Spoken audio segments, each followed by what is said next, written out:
This event is a follow-up to the launch of the Edo State 30-year development plan, but with focus on the physical development of the state. Governor Godwin Obaseki puts the event in perspective before key stakeholders from the academia, building practitioners, consultants, economic and social planners who are expected to play active role in the physical planning of the state in the coming months.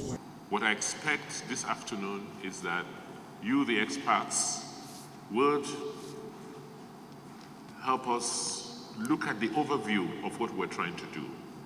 Where do we want to be in 30 years' time? In the year 2050, where should Edo be within the context of Nigeria? We may not be able to determine with that clarity where Nigeria will be, but we want to have a bit more certainty as to where we will be.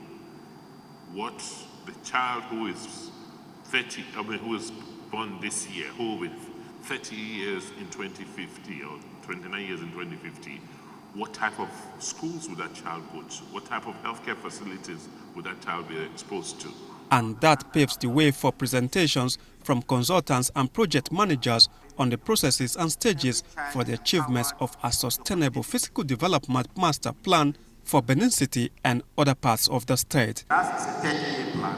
The plan is broken down into subsets that can enable result monitoring and traction over the next 3 years, over the next 5 years, and can also allow for calibration in a form and manner that you don't need to wait till end 2050 before retooling the document as the case. Since we set this master plan, we keep monitoring that the master plan is being enforced and people are following that master plan, and if there is a need to change it because there are changes that are happening in the state or in the city, we are ready to go back, reevaluate and do the process again. The aim of the engagement is to get the input of experts in town planning and development, and indeed comments were not in short supply.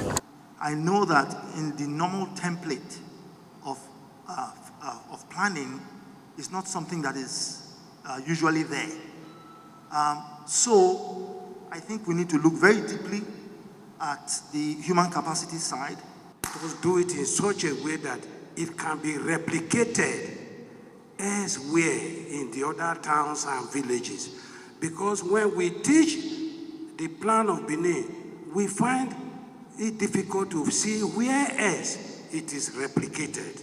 But with the nagging problem of land grabbing and fraudulent transactions in many communities, particularly Edo South, with attendant consequences on investment and other development efforts, Governor Obaseki says he is brewing a full-scale war against the menace. By the end of this year, I will elicit your support because I will be fully armed to fight that war.